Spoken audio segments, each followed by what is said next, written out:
স্বাগতম। আমি মাছ চচ্চড়ি বসিয়ে দিয়েছি।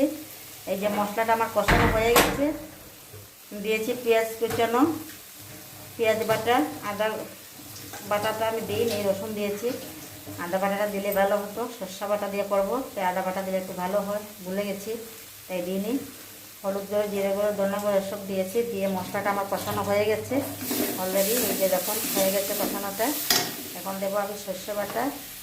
এই যে সর্ষে বাটা দিয়ে দিলাম, বাটিটা ধুয়ে অল্প জল দিয়ে দিলাম, কষিয়ে নেব অল্প। সর্ষে বাটাটা দেওয়ার পর অনেকেই কষায় না, কিন্তু আমি একটু কষিয়ে নিই, কষিয়ে নিলে ভালো হয়, স্বাদটা অন্যরকম হয়।